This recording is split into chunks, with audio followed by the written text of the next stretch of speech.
Hello, guys, and welcome to another episode of the Joining Me Today podcast presented by me, Bailey Ewer Smith, a guy whose streak of wearing non-black t-shirts has stopped this week. After one episode, it's done, it's finished, and stuff. I'm already back to wearing black t-shirts. But anyway, once again, I've got a fantastic guest lined up in this episode. I'm so excited to jump in. But as per usual, before we jump in, I'm going to present my song recommendation for this episode. And it's actually going to be one from one of my vinyls and stuff this time.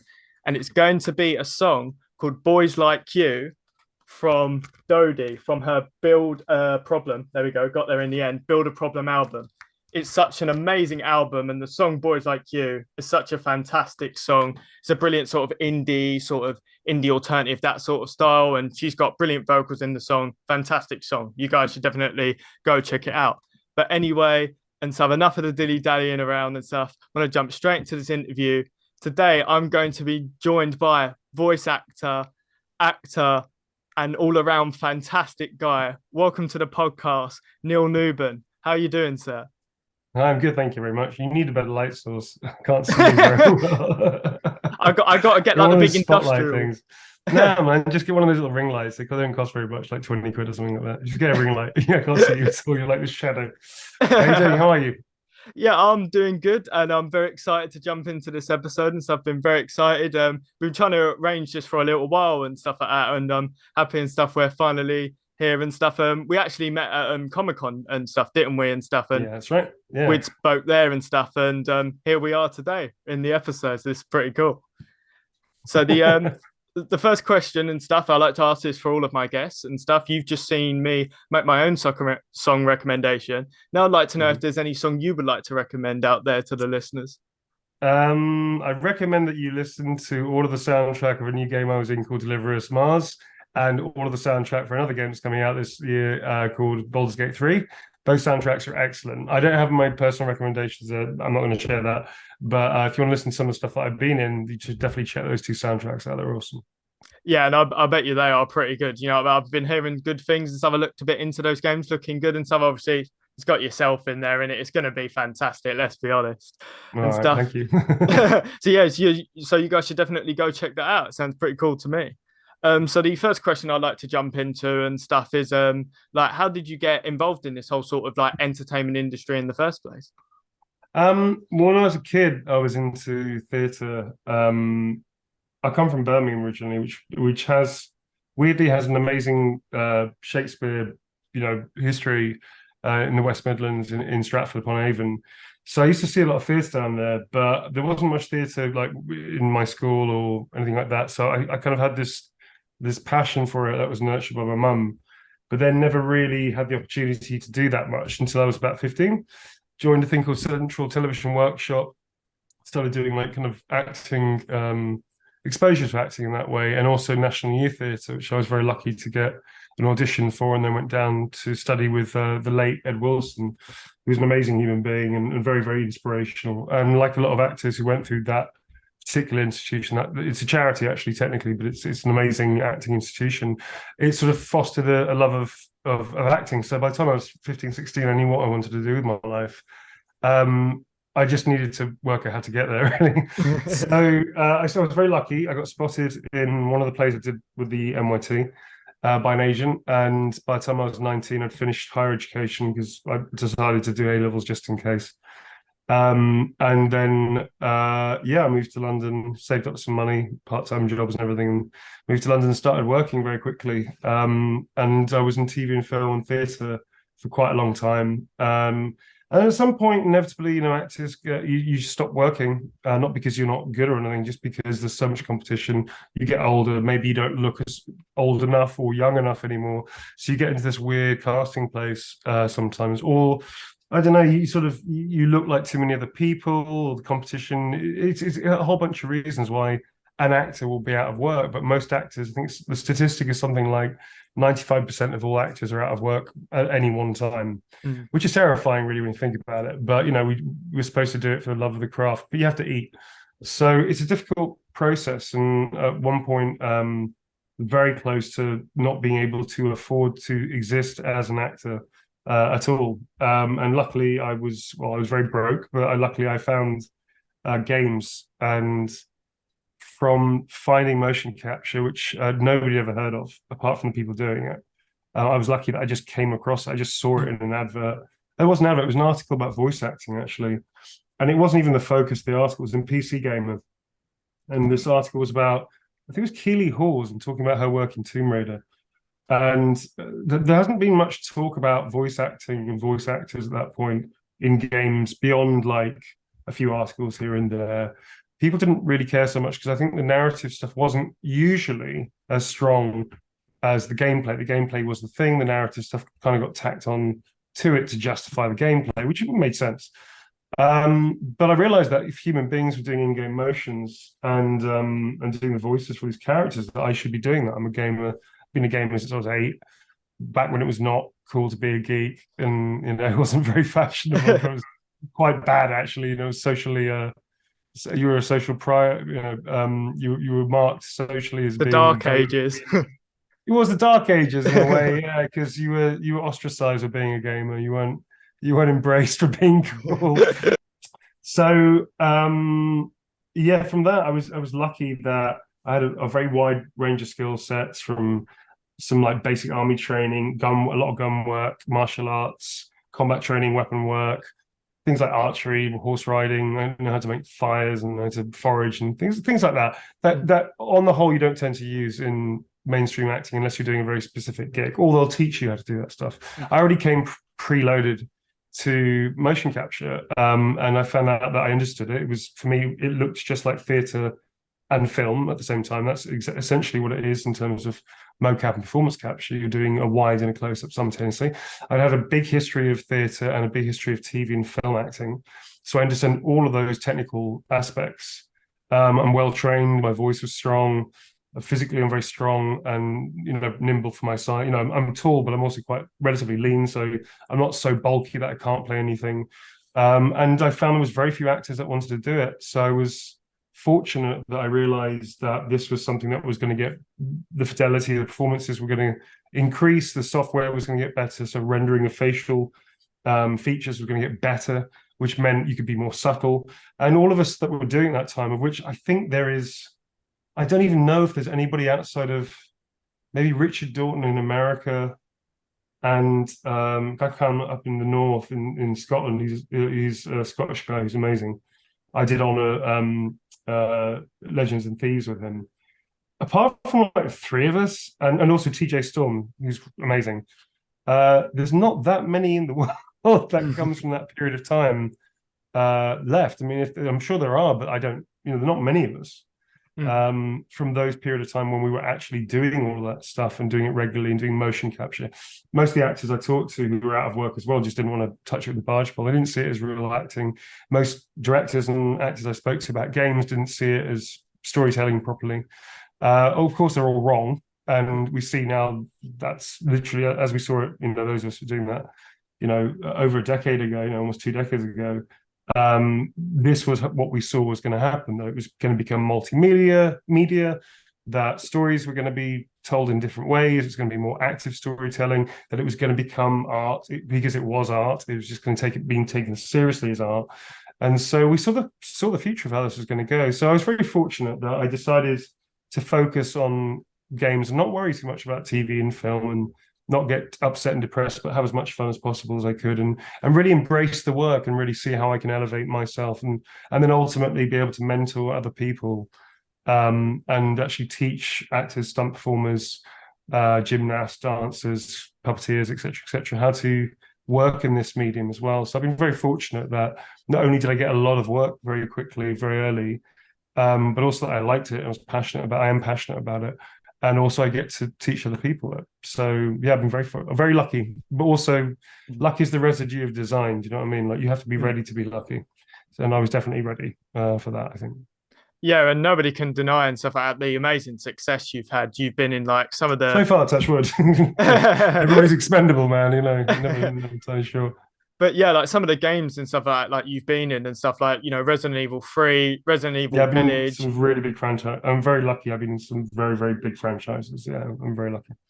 And like And it's quite funny as well because you do see, like, even now, I think you see a lot of people, they sort of say that doing sort of mocap for games and doing sort of like voice acting, it's kind of looked down upon. It's like, yeah, you're doing it for games, Yeah, but there's like, there's a lot of and stuff like that work involved in this stuff. And it is like something like Resident Evil franchise, it's played by millions across the world. That's the same as being in a yeah. big Netflix show. Yeah, the games world is bigger than music and film combined financially. There's more money in it, and 100%. there's easily as many projects. Probably more in games actually. I would say at this point. I think anybody that looks down on performance and that stuff in it doesn't understand it, and has definitely never done it. Also, who cares? It's like it's another established and clearly legitimate storytelling medium with as much art, gravitas, pathos as anything in TV and film and even theatre, I would say. Sometimes the writing is not amazing. Sometimes the writing is absolutely extraordinary. Last of Us just been made into a TV series and is one of the best TV series on television. 10, 20 years ago, obviously that wouldn't be the case so much. I think maybe there's one or two projects that were pretty good that were based on a game or what have you. Mm. But now it's like everything is crossing together. You've got these Marvel blockbusters that have canon with the game. Star Wars has been doing that for a long time. So I think anybody that has that attitude, A, isn't a gamer, so it doesn't apply to them anyway, and B, doesn't really know what they're talking about. Also, I don't really care. I'm having a lot of fun. I get a lot of creativity and a lot of fulfillment out of this. I get to help other actors and younger kids that are starting off in their careers. I champion quite a lot of people because I believe in that. And so for me, it's like I'm super fulfilled. And also, I've got nothing to prove. Like, I think I'm a really good actor. I think I'm a good character actor, which I was not allowed to be so much in TV and film because of the way I look. But in mocap and performance capture, you can take your face off. So that aspect is very freeing for actors. You don't get typecasted as easily, which being an actor, unless you experience that as an actor or presenter or something like or dancer or whatever, typecast is a difficult thing because sometimes it can be very useful. You can get a lot of good work, but then you get locked into doing that one thing again and again and again. And it can be a little demoralizing after a while.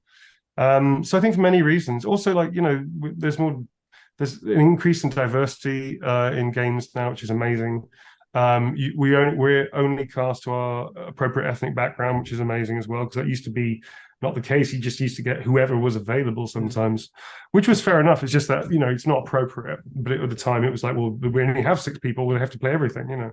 So whereas now there is more representation, which means there's more opportunity, which means there are more kids coming into it from different backgrounds other than white, which is good, which is a good thing. So yeah, I mean, I think games are very progressive. I think they tackle a lot of things that TV and film do as well, but they don't always catch up. I think games have seemingly have look at Dragon Age Origins came out years ago, and in that you could romance male or female, didn't make a difference. In fact, one of the characters was probably these days you would actually name him as being non-binary, I think.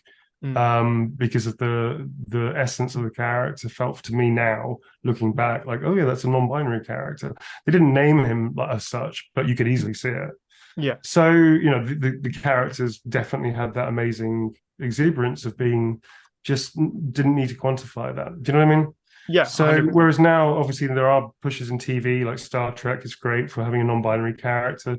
I think, and games, you can even be trans in games. In Cyberpunk, I believe you can be trans. So I think it's very cool that people are addressing this, not in a big showy way, like, oh, this is the game that has this feature, more to normalize everything. Like, it's normal. It's whatever you identify as should be available. Of course it should be. Oh, 100%. Whether that's the color, the skin tone of your skin, whether that's your nationality, whether that's your sexual orientation, whether that's your gender identification, all of that should be normal. Like, it shouldn't be a thing, So I'm glad to see that during my career that shifted from being, obviously in the past, if somebody was gay in an action film, they would be like the villain, because obviously why would they? Do you know what I mean? All that kind of nonsense. So it's nice to see that you have gay characters, non-binary characters, even trans characters that are in the game, but it doesn't define them. It's just another facet to who they are. I think it's very cool. Yeah. Yeah, and I think you could even say that sort of in a lot of ways and stuff, sort of the games industry has been more progressive than other mediums. You know, we're I hope seeing a lot so. of issues I on hope so. Yeah. with certain TV shows and all that, and so people are sort of making their sort of complaints. Well, And you're definitely right about like I remember 10 yeah, years ago that Prince of Persia film came out and stuff like that based off a game, and they mm, casted Jake Gyllenhaal as the main character as a sort yeah, of Middle Eastern character, and it's like yeah. yeah, they could have got someone for that role, and they still. But it's nice to see we've progressed, like you said. I don't know. I don't know how far, how progressive it is. I think there is element. I think it is a progressive medium. I don't know how far progressive it is because they still had issues not so long ago. With women in games had a terrible time. There was lots of bullying, sexual harassment, that kind of stuff, and situations which were not good. And one hopes that a lot of lessons have been learned and pushed forward, and a lot of people speaking out and championing all that kind of stuff. I hope it's like it is very, very progressive. I'm not sure how progressive it is, but I definitely feel that it is happening. It is evolving. The game I just directed, was performance director and alongside the narrative director, Raina Archambault, is called Deliver Us Mars. And I think majority I think there's actually 4 out of the 6 main cast are female. It's driven by female roles. So the female actors in that definitely outweigh the male actors, and actually they're the strongest characters in that game. The male characters are actually arguably the weakest. So it's kind of interesting to see more commercial games coming out like that, which is pretty cool. Look at Horizon Zero Dawn, Son of Sacrifice, for instance, another one. There's many kind of like huge AAAs that have strong women that don't need to justify their gender. That's the character. It's very cool. Yeah, and like you said, yeah, it's like amazing, amazing to see. And sort of off that note and stuff, speaking of like sort of being progressive and all that and stuff, I and stuff. I think it was just a couple of years ago now and stuff. I completed Resident Evil 3, which has obviously a very sort of strong female character in it, and you are Yeah. the playing the villain and stuff, and you did the mocap for I Nemesis played in that both. I game. played both. Yeah, I played 2 villains. It's really fun. I did all performance capture for Nemesis and all performance capture for Nikolai and the voice for Nikolai as well. Mm. And that was a real hoot. But again, Nicole Tompkins is a fantastic actor. She's part of my my official mocap family. She and I speak most weeks. And she's a really strong actor, and she's very cool. And also, she's also very switched on to the idea of progression and the idea of moving forward in terms of equality. There's even a moment where the script had a sort of moment where I think Jeff Shine, who's also one of my mocap brothers, Jeff Shine, his character Carlos says something which is quite frankly patronizing. And Nicole came out with the idea of this line that she was given was sort of like a brush off, and she decided to change it and said, can I change it to this line? It was something about a radio. It's like you have to do this, to do this, to do this, the radio. And her response was, I know what a radio is. And but it was interesting that the director Steve Kniebly, who's all amazing, one of my favorite directors to work with, I've worked with many times now. He was completely up for it because, of course, why wouldn't the strong female protagonist tell the cocky guy, sporting character, I know what a radio is, man. You have to tell you're mansplaining me a radio. It was really funny because it was like that's a great example of how, not only is it a fantastic idea and it's absolutely appropriate, it's also embraced by Capcom. They said absolutely, it was funny and it was great, and then also they understood what she was talking about, and Steve obviously championed her in that. So there are stuff like that which is great and cool, and we don't have that old 1950s thing of women have to look a certain way and fulfill a certain type of role, and that's all they are. Human beings should be equal, and I think games have a big part in the conversation now because it's people under the age of 40. Everybody's played a game. Well, not every single person on the planet, obviously, but I mean, anywhere that games are mass consumed, everybody in that population has played a game pretty much because on your phone or on a tablet or even on television, you can play games now. I mean, everybody's come into contact with some kind of game mechanics.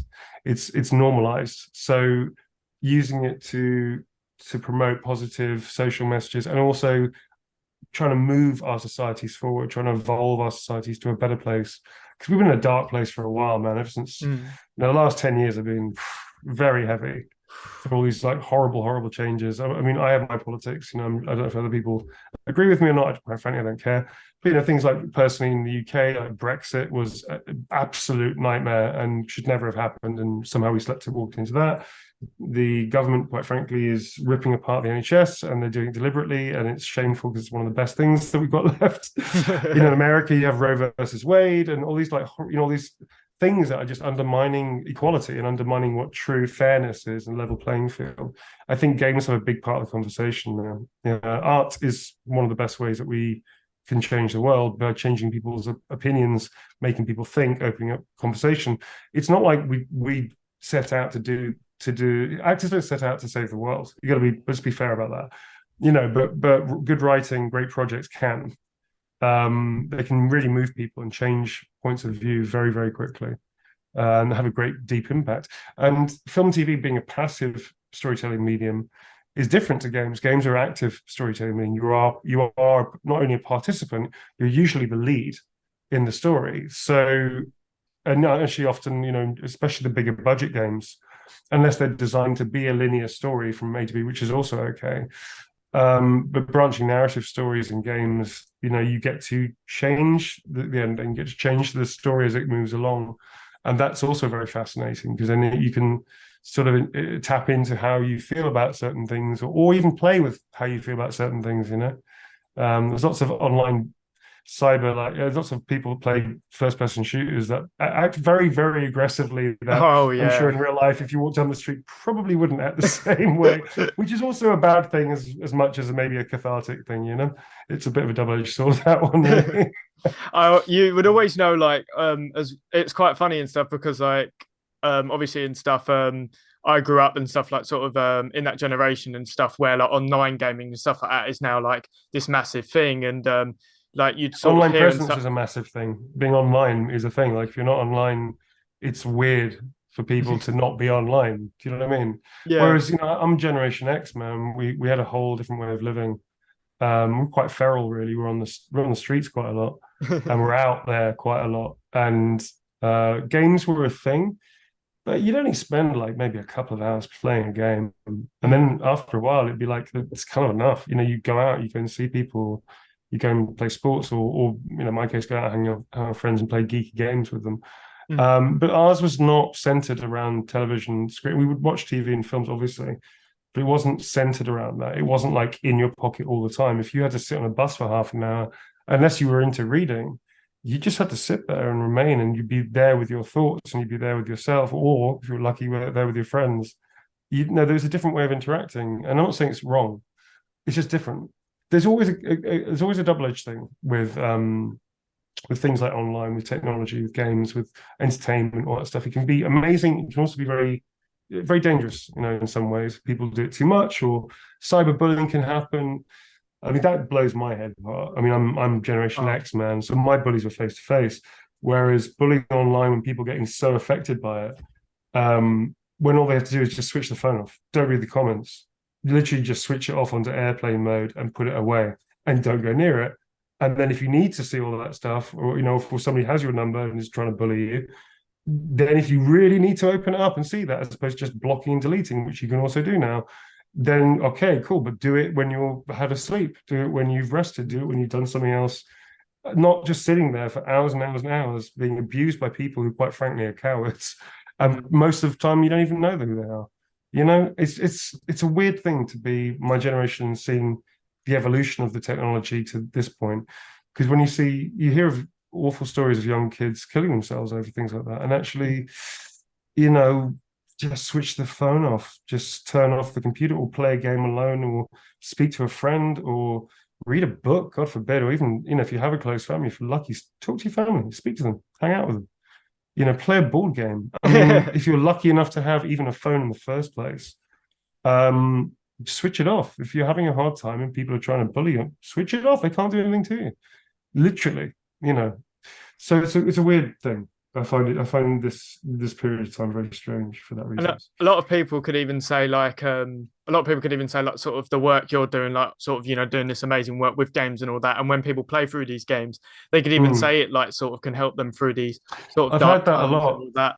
Sort of Yeah, how would you feel about sort of when people, you know what I mean, are like, they sort of be like, oh, thanks for the work you do and stuff. This meant a lot to sure. me. And like, how does it feel when you hear stuff like that? Well, it feels incredibly humbling. I feel very grateful for people coming up to me and saying, I really enjoyed your performance, or I wasn't having great times. This game meant a lot to me. Blah blah blah. I really appreciate that, and actually, it's really nice for somebody to take time out of their day to come up to me and say that to me. So I always try, if I can, give time back, 'cause I think that's fair.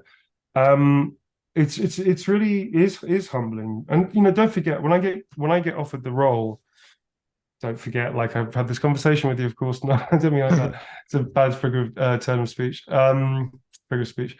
Let us not forget that actors, when they take a role, it's because they audition for the role because they want to work and they want to create character. We're not thinking this game may change somebody's life. We're not thinking about that. We're Mm. thinking this is a really amazing character that I want to play well within somebody else's story. So the fact that somebody comes up to me afterwards and says your character or the story or the project meant a lot to me and really helped me through a bad time, for instance, that's really humbling because that wasn't on my radar of what was going to happen. All I'm thinking about is just do a great job if I can for the character's truth and make a great story that will entertain people. How that manifests itself afterwards is, you have no idea how that's going to happen. So I get a lot of trans men coming up to me, young trans men specifically, like, anywhere from, I think the youngest was 15 to in their 20s.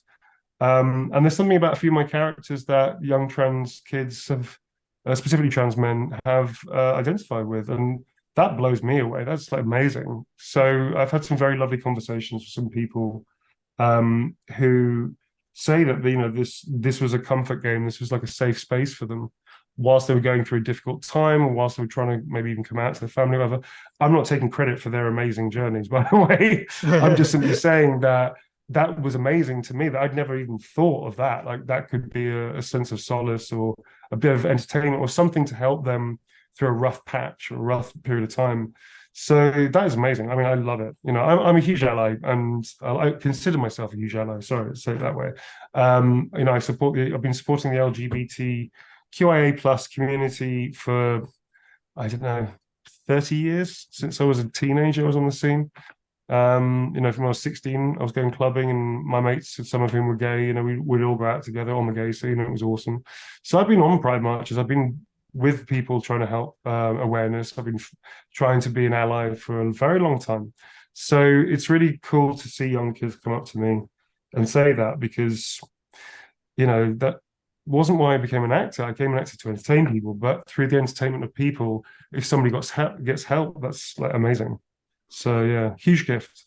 Yeah. Yeah, and yeah, like nobody can sort of deny and stuff like the impact and stuff games can sort of have on people and stuff like that, and like sort of Mm. specific people can be like specifically affected. Like sort of, I know myself as I'm getting older, like as a sort of a 20-year-old, sort of now I'm starting Mm. to realize like as you get older, obviously you get more mature and it sort of you get really more Yeah. like, aware of the real world and stuff like that, and you Yeah. sort of can connect to things more than you would previously, and certain I games are think you, connecting you to me see the more. ramifications. You see the ramifications of your actions. You understand, and it's a good thing and a bad thing, eh? Because like there's something about the innocence and energy of youth which is really wonderful Mm. and really great. And I've got a lot of time speaking to kids who come up to me about want to talk about acting or games or something like that, because there is a sort of like enthusiasm that I hope I never lose, not just for games and work, but I just mean for life. Mm. I don't want to be cynical. I don't want to turn into a bitter person. I think that we're in trouble as a race. There's only one race on the planet, it's human. So as a race, we are in trouble, definitely. And I'm not sure that's going to work out. This great experiment that we've got ourselves into. Um, but I do see this. We all see on a daily basis these acts of kindness, these acts of great enthusiasm and positivity, as well as all the negative stuff. Mm.